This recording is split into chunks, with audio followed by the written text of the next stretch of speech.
दिसंबर की सर्द शाम थी। उत्तर प्रदेश के एक छोटे से कस्बे जसोला के एक पुराने चूने से पुते मकान के बरामदे में रघुबीर काका लगभग 60 वर्ष अपनी खाट पर बैठे बीड़ी सुलगाने की तैयारी कर रहे थे। उनका चेहरा समय की झुर्रियों से भरा था, लेकिन आंखों में आज भी एक किसान की दृढ़ता और स्नेह झलकता था। पास ही उनकी धर्मपत्नी सुमित्रा देवी 58 वर्ष धीमी आवाज में भजन गुनगुनाते हुए पीतल के लोटे में पानी भर रही थी। तभी सुमित्रा देवी ने भजन रोककर एक गहरी सांस ली। उनके हाथों में कल की आई हुई एक पुरानी सी चिट्ठी थी, जिसके किनारों पर स्याही थोड़ी फैली हुई थी। सुनते हो? रघुबीर काका ने बीड़ी होठों से हटाकर कहा। कहो, आज भजन क्यों रुक गया? कहीं फिर तो दाल में नमक कम नहीं रह गया? मजाक ना करो, कल जो चिट्ठी आई थी हमारी बिटिया मंजरी की। रघुबीर काका तुरंत सीधे बैठ गए। मंजरी, उनकी इकलौती बेटी जिसका ब्याह 5 साल पहले पास के ही शमशानपुर गांव में हुआ था। हाँ, मंजरी की क्या लिखा है उसने? लिखा है कि उसकी तबीयत बहुत खराब है, पिछले कई दिनों से बुखार नहीं टूट रहा। उसके ससुराल वालों ने भी लिखा है कि एक बार आकर देख जाओ। रघुबीर काका के माथे पर तुरंत पल पड़ गया। शमशानपुर नाम भले ही थोड़ा अजीब था, पर गांव ठीक ठाक था। लेकिन मंजरी की तबीयत, उन्हें पिछली बार का उसका हंसता हुआ चेहरा याद आया। तबीयत खराब है तो फिर देर किस बात की? मुझे कल ही निकलना होगा। हाँ, कल सुबह निकल जाओगे तो शाम होते होते पहुंच जाओगे। ट्रेन से 4-5 घंटे का ही सफर है। ठीक है, कल सुबह पहली ट्रेन से निकलूंगा। शाम तक पहुंचकर देखूंगा कि मेरी बिटिया को क्या तकलीफ है। तुम चिंता मत करना। अगले दिन सुबह रघुबीर काका ने अपनी पुरानी अटैची उठाई, जिसमें धोती कुर्ता और बेटी के लिए उनकी सबसे अच्छी कमाई से खरीदी गई मिठाई रखी थी। सुमित्रा देवी के माथे पर तिलक लगवाने और आशीर्वाद लेने के बाद वो स्टेशन के लिए निकल पड़े। काका ने स्टेशन पहुंचकर टिकट लिया और ट्रेन का इंतजार करने लगे। नियति को शायद कुछ और ही मंजूर था। ट्रेन पहले 1 घंटा, फिर 2 और फिर 3 घंटे लेट होती गई। बीच में सिग्नल की समस्या, फिर इंजन में खराबी और फिर न जाने क्या क्या बहाने। रघुबीर काका का मन बेचैनी से भरा था। हर मिनट उन्हें लग रहा था कि उनकी मंजरी उन्हें पुकार रही है। अब तो ये ट्रेन रात में ही पहुंचेगी। काका ने हताश होकर सिर हिलाया। वो अपनी यात्रा की योजना के अनुसार शाम तक शमशानपुर पहुंचना चाहते थे, ताकि रात होने से पहले बेटी के पास पहुंच सके। लेकिन अब यह संभव नहीं लग रहा था। थकी हारी ट्रेन जब शमशानपुर हॉल्ट नामक स्टेशन पर पहुंची, तब बाहर घना अंधेरा छा चुका था। रघुबीर काका ने घड़ी देखी। रात के पूरे 8 बज चुके थे। रघुबीर काका ट्रेन से नीचे उतरे। प्लेटफॉर्म पर भयानक सन्नाटा पसरा था। यह एक छोटा हॉल्ट था, मुख्य स्टेशन नहीं, इसलिए यहाँ यात्रियों की भीड़ भाड़ वैसी नहीं थी। स्टेशन पर सिर्फ टूटी फूटी बेंचें, एक जंग लगा हुआ पानी का नल और एक मंद सा पीला बल्ब जल रहा था। उस बल्ब की रोशनी में चारों ओर एक अजीब सी उदासी और वीरानी दिखाई दे रही थी। काका ने अपनी अटैची पकड़ी और मन में सोचा, हे भगवान, इतनी रात हो गई, अब क्या करूं? मंजरी का गांव यहां से कम 5 किलोमीटर दूर है। प्लेटफॉर्म से बाहर निकलकर वो पैदल चलने लगे। उनके दिमाग में सिर्फ एक ही सवाल कौंध रहा था। इतनी रात को इस वीरान जगह पर क्या कोई टैक्सी या ऑटो मिलेगा? पता नहीं मिलेगा भी या नहीं। ये कैसा गांव है जहां रात 8 बजे ही सब सो जाते हैं? काका ने खुद से कहा। तभी उस गहरे अंधेरे को चीरती हुई दूर से एक धीमी सी आवाज उनके कानों में पड़ी। आवाज किसी इंसान की नहीं, बल्कि एक पीतल की केटली से निकलती भाप की थी। स्टेशन की सीमा से थोड़ा बाहर, जहां सड़क शुरू होती थी, वहां से एक व्यक्ति धीमी गति से उनकी तरफ आ रहा था। वो अधेड़ उम्र का एक दुबला पतला आदमी था, जिसने सिर पर एक पुरानी ऊनी टोपी पहन रखी थी। उसके एक हाथ में भाप निकलती पीतल की केटली थी और दूसरे हाथ में 1-2 चाय के खाली गिलास। रघुबीर काका को लगा जैसे किसी रेगिस्तान में पानी मिल गया हो। उन्होंने उस चाय वाले को आवाज दी, अरे भाई, ओ भाई, जरा सुनो। चाय वाला रुक गया। उसने हैरानी से काका को देखा, जैसे इस समय यहाँ किसी यात्री की उम्मीद नहीं थी। वो उनके पास आया और अपनी कैटली जमीन पर रखी। नमस्ते काका, आप अभी अभी आए क्या? हाँ हाँ, ट्रेन बहुत लेट थी।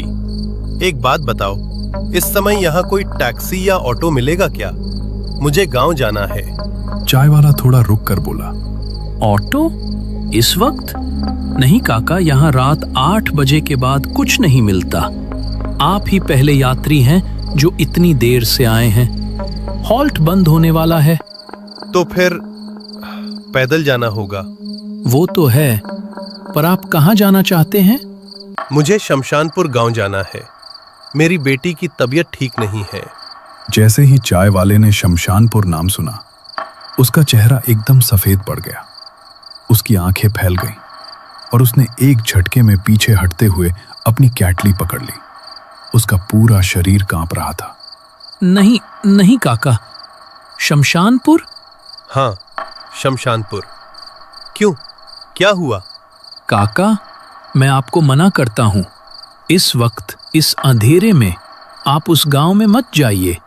आप यहीं स्टेशन पर रुक जाइए। मैं कल सुबह का इंतजाम करवा दूंगा, लेकिन अभी। क्या बकवास कर रहे हो? क्या हो गया शमशानपुर को? मेरा गांव है वो, मेरी बेटी वहां है। तुम कौन होते हो मना करने वाले? गुस्सा मत होइए काका, ये गांव मेरा नहीं है, लेकिन मैं इस जगह को जानता हूं। यहां रात 8 बजे के बाद जिंदगी खत्म हो जाती है। ये सड़क, ये अंधेरा, ये सब खाली नहीं है काका। क्या मतलब? तुम पहेलियां बुझाना बंद करो। मेरी बेटी बीमार है। तुम कह रहे हो कि मैं यहीं ठिठुरा बैठा रहूं? आप जिद कर रहे हैं तो मुझे बताना पड़ेगा, पर याद रखिए, मैंने आपको साफ साफ मना किया था। काका, आप ठीक कह रहे हैं। गांव जाने के लिए कोई रास्ता नहीं है। 8 बजे के बाद तो क्या, यहां 7 बजे के बाद भी कोई टैक्सी वाला इस तरफ मुंह नहीं करता। वजह सिर्फ एक है। क्या वजह है? काका, ये हॉल्ट शमशानपुर गांव के एकदम पास है। इस जगह पर रात 8 से 12 के बीच एक अजीब साया घूमता है। हम सब उसे सरकटा कहते हैं। ये क्या बेवकूफी है? सरकटा? तुम क्या समझते हो मैं तुम्हारी कहानियों में फंस जाऊंगा? मजाक नहीं काका, ये इस हॉल्ट की हकीकत है। सरकटा यहाँ रात के यात्री की तलाश में आता है। बात सालों पुरानी है। एक जमींदार का नौकर था जिसने जमींदार का भेद खोल दिया था। गुस्से में जमींदार ने यहीं पास के जंगल में उसका सिर काट दिया था। उस नौकर की आत्मा बिना सिर के भटकती है। वो यहाँ क्यों आता है? वो इसलिए आता है क्योंकि वो अपनी पहचान चाहता है। सरकटा किसी भी अकेले यात्री को जो यहाँ रात में खड़ा हो, उसे रोकता है और उस पर हमला करता है। उसका एक ही मकसद है, वो यात्री को मारकर उसका सिर ले लेता है। लोग कहते हैं कि वो अपने धड़ पर उस यात्री का सिर लगा लेता है ताकि वो इंसान बनकर अपनी पहचान वापस पा सके, लेकिन वो सिर कभी उसके धड़ पर टिकता नहीं और वो हमेशा एक नया सिर ढूंढता रहता है। अगर वो साया आपको यहां दिख जाए तो भागिए मत। भागने वाले को वो और तेजी से पकड़ता है। बस जमीन पर बैठ जाइए और आंखें बंद कर लीजिए। अगर आप हिलेंगे या बोलेंगे तो वो समझेगा कि आप उसका इंतजार कर रहे हैं। काका, आप यहीं रुक जाइए। अगर आप इस साए के सामने आ गए तो आप शमशानपुर नहीं, सीधे शमशान घाट जाएंगे। सुबह मैं आपको किसी गाड़ी में बिठा दूंगा। नहीं रामलाल, मेरी बेटी की तबीयत खराब है। अगर मुझे वहां तक पहुंचने का एकमात्र रास्ता ये भयानक अंधेरा है तो मैं जाऊंगा। उन्होंने अपनी अटैची उठाई और उस काली, धीमी गति से आती हुई रोशनी की तरफ पीठ करके तेजी से चलने लगे। चाय वाला रामलाल स्टेशन के अंदर से उन्हें देख रहा था। उसके होठ प्रार्थना में बुदबुदा रहे थे। काका जल्दी जल्दी कदम बढ़ा रहे थे। स्टेशन से निकले उन्हें लगभग 15 मिनट हो चुके थे। सड़क दोनों तरफ घने काले पेड़ों से घिरी थी, जिनकी पत्तियां हवा में अजीब सी सरसराहट पैदा कर रही थी, जैसे कोई अदृश्य शक्ति उनका पीछा कर रही हो। लगभग 2 किलोमीटर चलने के बाद काका ने देखा कि पेड़ों के बीच की दूरी अचानक बढ़ गई है। सामने एक खुला मैदान था और उसके बीचों बीच धुआं उठ रहा था। वो शमशान घाट था। अभी अभी वहां किसी का अंतिम संस्कार किया गया था। हवा में जली हुई लकड़ी और राख की तीखी भारी गंध फैली हुई थी। अंधेरे में भी काका ने देखा कि कुछ अंगार अभी भी सुलग रहे थे और उनसे निकलती नारंगी पीली रोशनी आसपास के पत्थरों पर अजीब साए बना रही थी। रघुबीर काका के पैर अब सचमुच थक चुके थे। उनकी पुरानी चप्पलें भीगी हुई थी और घुटनों में दर्द होने लगा था। अब तो बस यहीं कहीं कोई गांव वाला मिल जाए तो अच्छा है। जैसे ही काका शमशान के मुख्य द्वार के ठीक आगे पहुंचे, उनकी नजर सामने पड़ी। एक काला धुंधला सा साया सड़क के किनारे खड़ा था। काका ने सोचा कोई इंसान होगा जो दाह संस्कार देखने आया होगा। उन्होंने तेजी से कदम बढ़ाए, लेकिन जैसे ही वो उस साये के बिल्कुल करीब पहुंचे, उनके पैरों ने जवाब दे दिया। वो भय के मारे वहीं जम गए। वो कोई इंसान नहीं था, कम से कम पूरा इंसान तो नहीं था। उस साये का सर नहीं था, एक सर कटा धड़ जो हवा में ऐसे तैर रहा था जैसे उसका कोई वजन ही ना हो। उसके कपड़े राख से सने हुए थे और धड़ की जगह से टपकता हुआ काला चिपचिपा पदार्थ नीचे सड़क पर गिर रहा था। सर कटा धड़ धीरे धीरे काका की ओर बढ़ने लगा।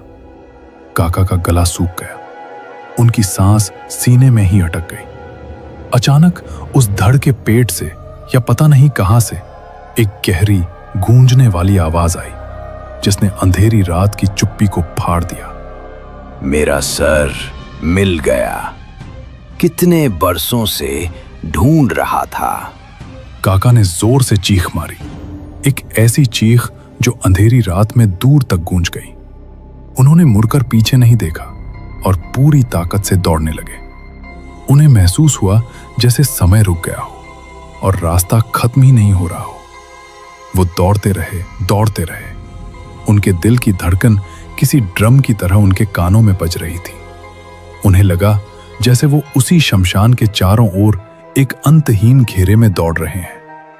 हर झाड़ी, हर पेड़ एक जैसा लग रहा था। काफी देर बाद जब काका का सीना दर्द करने लगा और पैरों ने जवाब दे दिया, उन्होंने हिम्मत करके पीछे देखा। कोई नहीं था, रास्ता खाली था, अंधेरा शांत था। उन्हें लगा शायद वो महज एक बुरा सपना था या थकावट का भ्रम। वो सड़क से हटकर पास के एक पुराने विशाल बरगद के पेड़ के नीचे हांफते हुए रुक गए।